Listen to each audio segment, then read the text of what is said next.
Hey everyone, Dan at Bushcraft.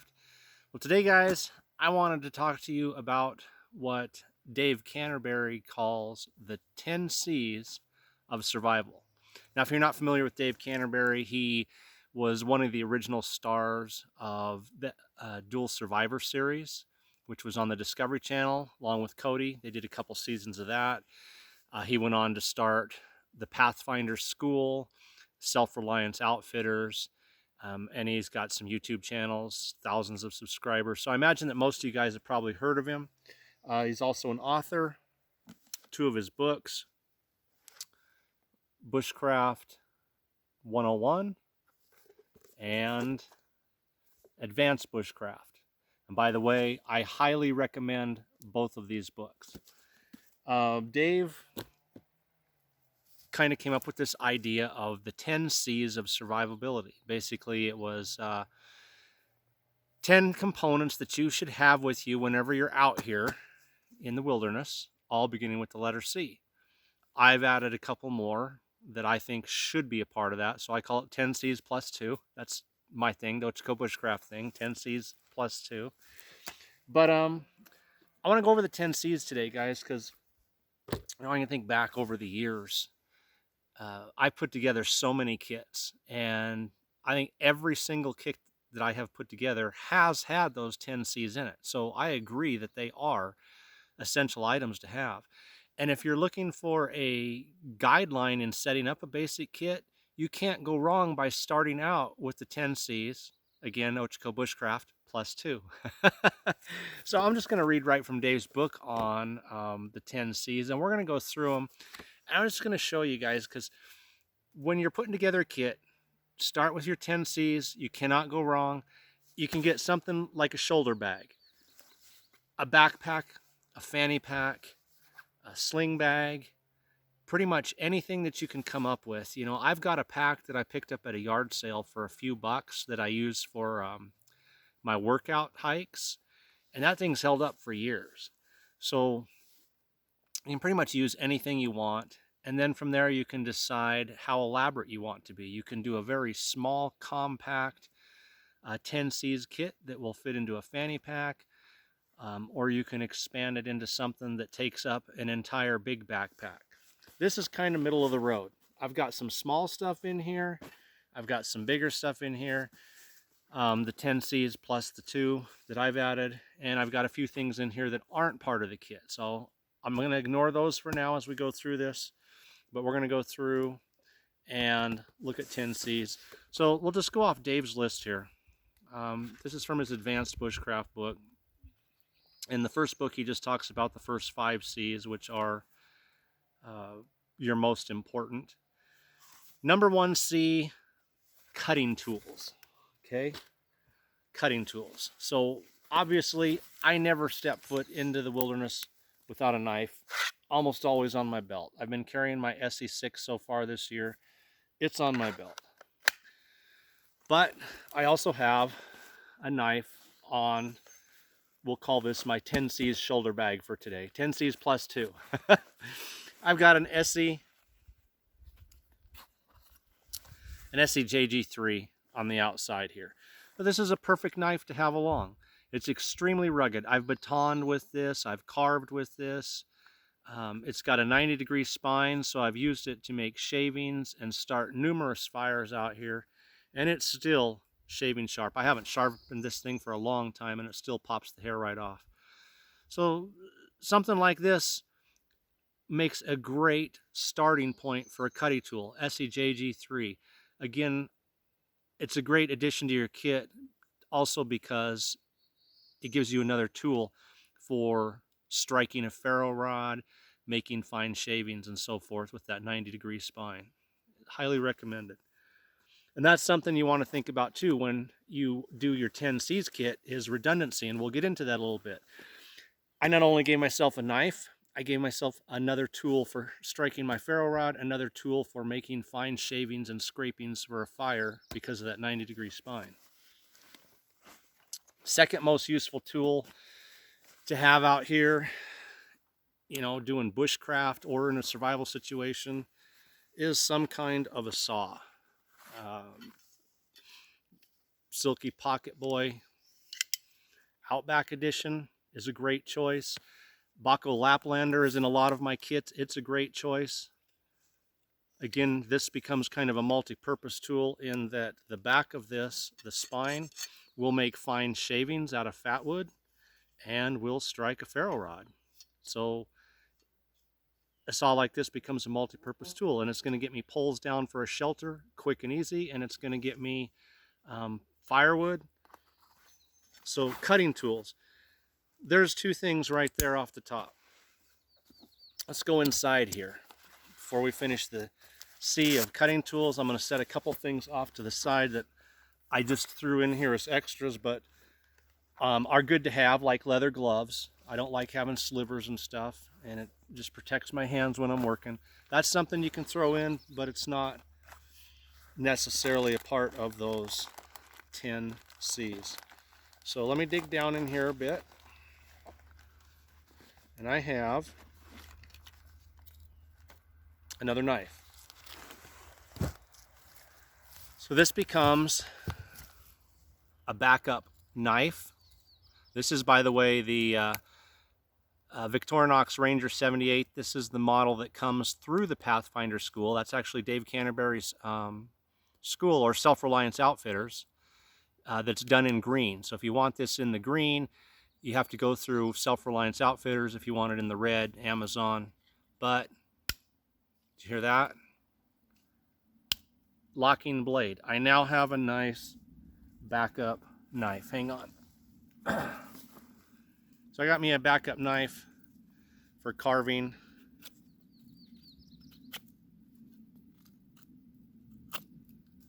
Making shavings, making fat wood, carving a notch, whatever. Here's where redundancy comes in. Not only do I have a backup knife to my main knife, I have a nice folding saw that's going to be a backup to my saw.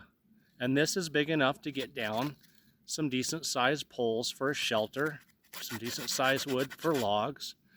I've used this to cut fat wood too. This is a great saw for getting some pieces of fat wood out of an old stump for starting your fire.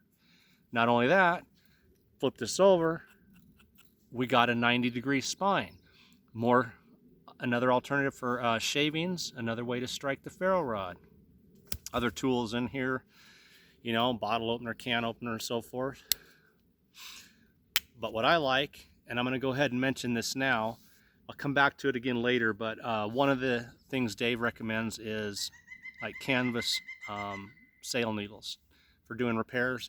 Carried them for years in a kit, never used them once, but as a substitute, I have used the awl numerous times for wood projects, repair projects, etc.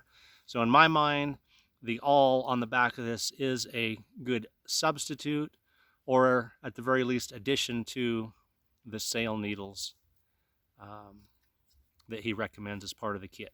So getting into redundancy, backup blade, backup saw, backup ferro rod, striker, wood shavings maker, backup for a canvas needle with the awl. So again, redundancy as you're building your 10c's kit. All right, I'm just gonna set stuff down here as we go and hopefully not leave anything in the woods. You guys come out to this spot that I'm in, this secret location, and find something I left out, please contact me at Ochiko Bushcraft.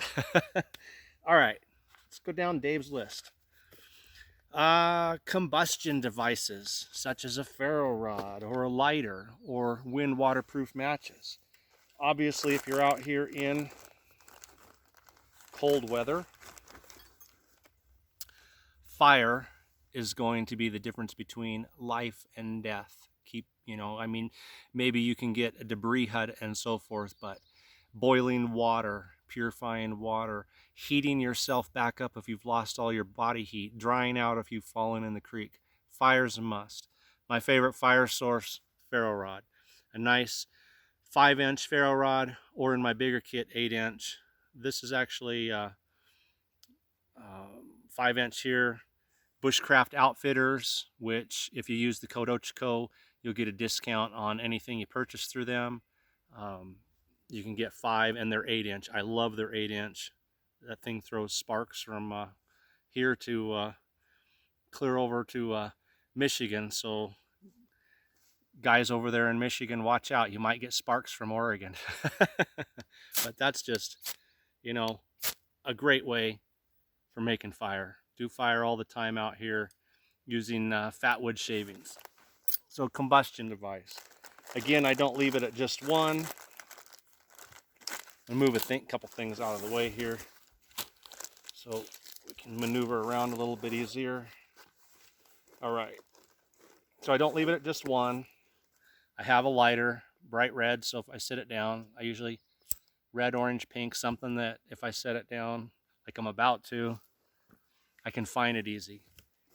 And rather than another combustion device, I have a little Altoids tin filled with cotton balls saturated with Vaseline.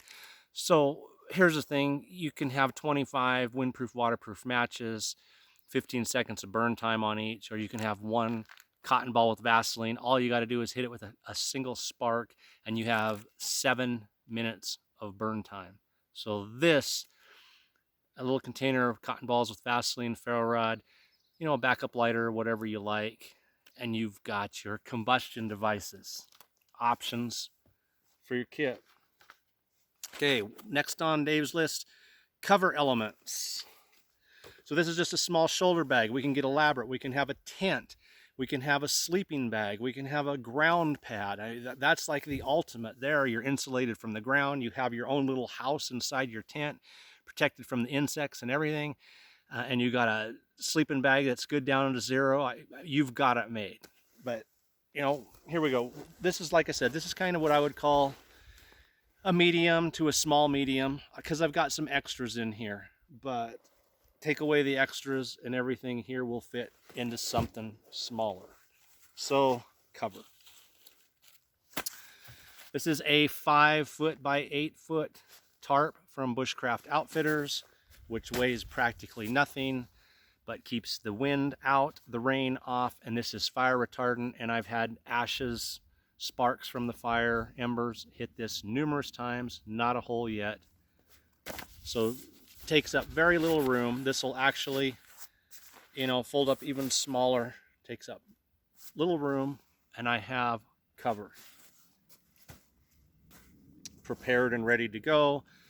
Tent stakes, a ridge line, and prusik loops, all tucked down inside here. So all I got to do is grab stuff, put it up immediately if I need to. And when we mention cordage here shortly, I'll come back to that on the ridge line. So cover elements, something to go over me, something to go under me. You should have 3 cover elements.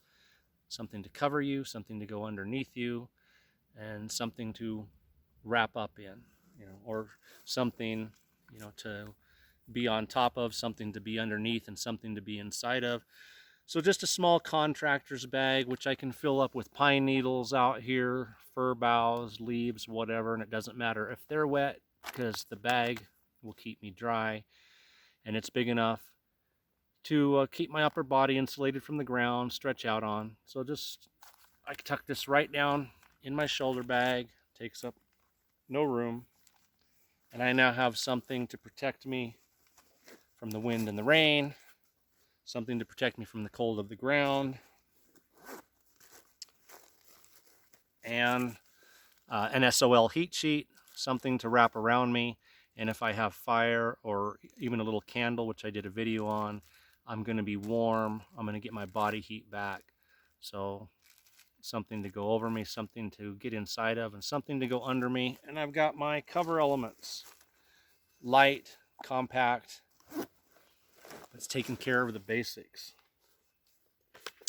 Next we have containers. Very important. Stainless steel.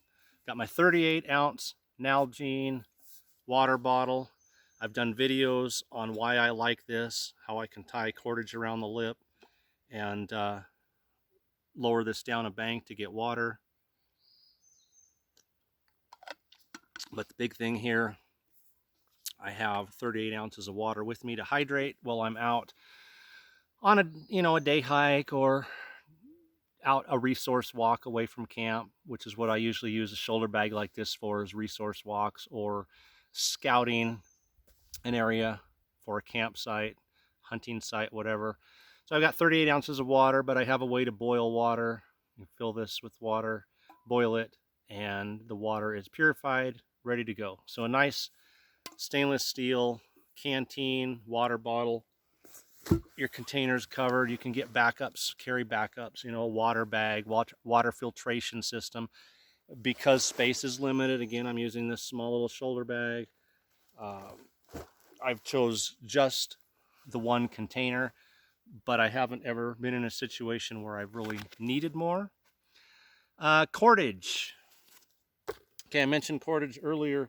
I have in here a complete ridge line already done up in parachute cord. It's ready to go between two trees. It's like at least 25 feet long. It's a nice long ridge line. I have extra cordage floating around in my kit. There's some bank line. Here's some more bank line. My favorite thing to use out here is bank line. And again, this takes up little room, but it gives me a lot for putting up a shelter, making tripods to cook over, hanging gear, whatever I want to do. So that covers cordage. I got a big old black ant here trying to come up here and get my gear. I guess he wants a 10c's kit too, +2. Cotton materials, bandana, schmog, netting, cloth shards, or something like that. So I just have a simple bandana, which is an absolute essential anyway, because I always have a bandana in my pocket. I never get out of my truck without a ferro rod in my pocket, a little container of cotton with Vaseline, so I got fire wherever I'm at. I don't get out of my truck without a knife on my belt, or at worst case, a folder in my pocket and a bandana, because I use this to fill up with fatwood shavings if the ground and everything is wet, and then carry them to where I'm going to have a fire. But bandanas can be used to get moisture off the grass, tie it around your foot, walk through, get the dew, soak up moisture in the bottom of a little pool, drain it into your mouth, whatever you need to do, emergency bandaging, char cloth, whatever. So a bandana in your pocket and another one in your kit.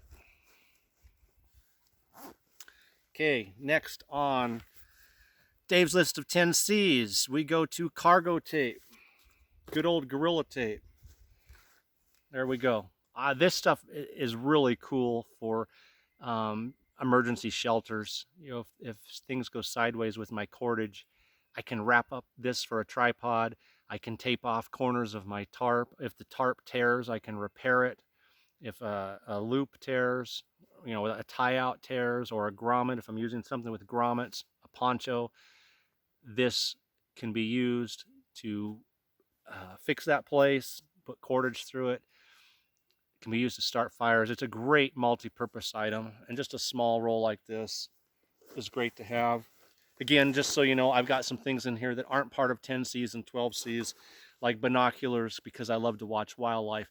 So you can take everything that I'm showing you and condense it down into something smaller than the shoulder bag. But the shoulder bag it's not big, it's not heavy, it's not bulky, and it rides right on the seat next to me. And so I stop and want to take a walk, like today. I'm quite a ways away from the truck. I got my 10C's, and as you'll see, +2. I'm gonna keep saying the +2 because that's the Ochko bushcraft thing that comes from me. 10C's +2. I think there's 2 more that are essential. Next item is a candling device, headlamps, flashlights, whatever. I went really, really lightweight on this. So I got this little headlamp from Petzl. I'll try to remember to put the model in the description.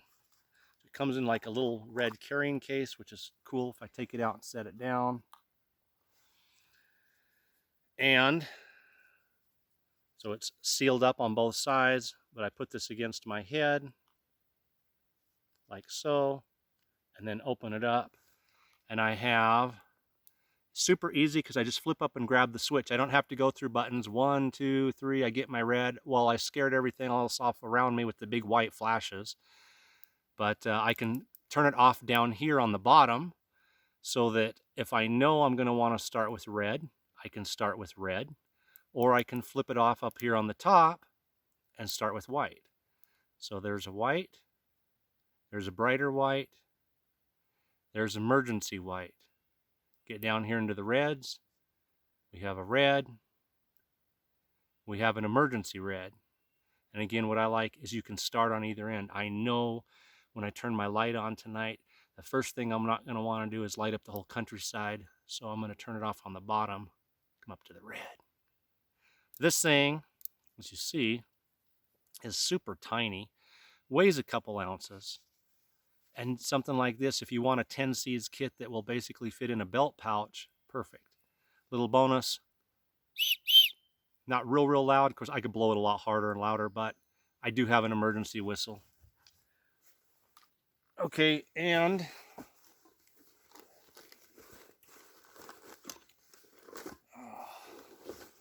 bear with me while I dig.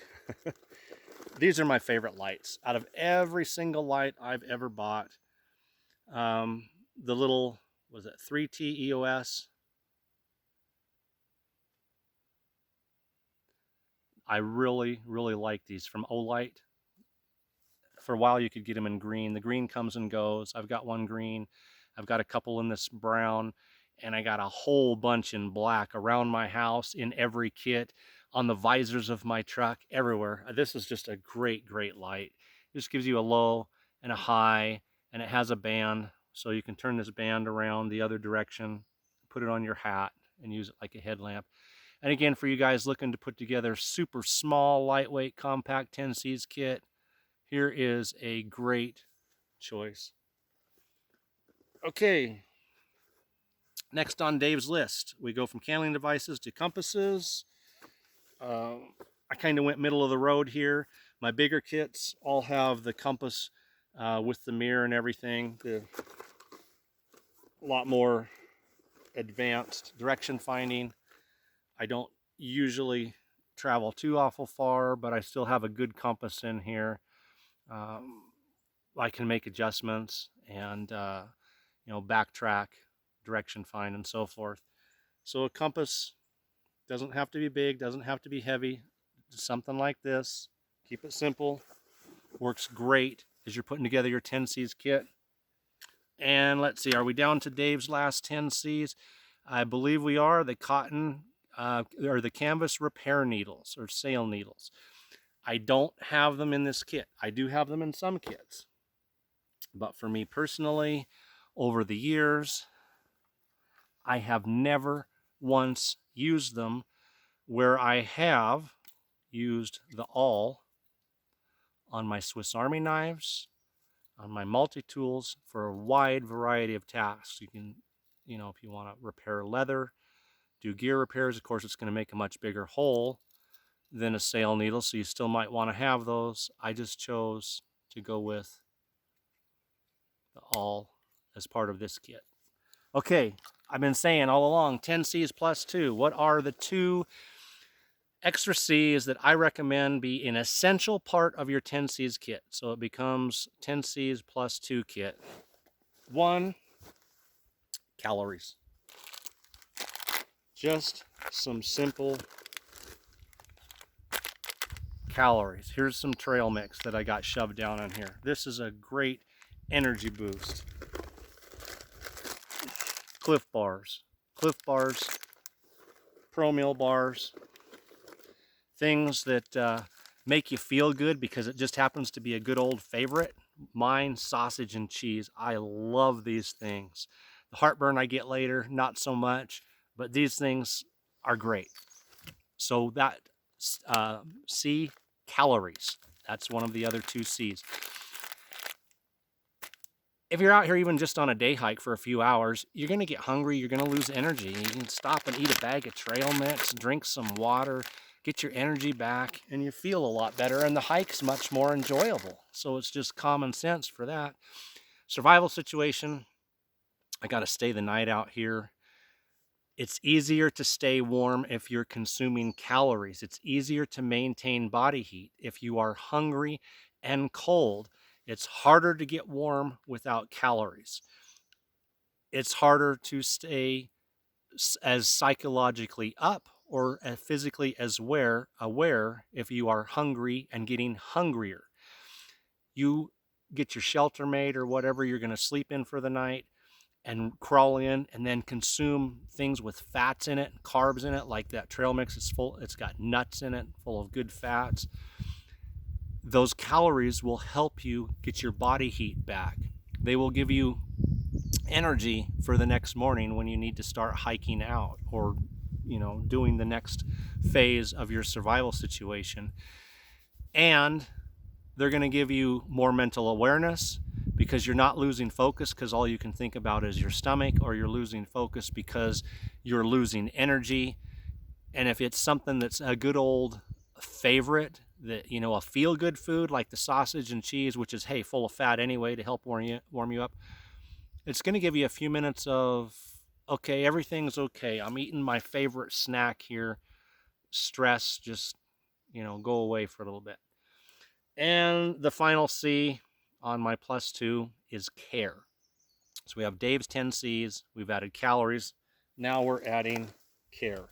I have a little pouch here, just crammed full of basic first aid items. I have stuff for stingies. The horse flies and the yellow jackets are around me today. They're out now, unfortunately.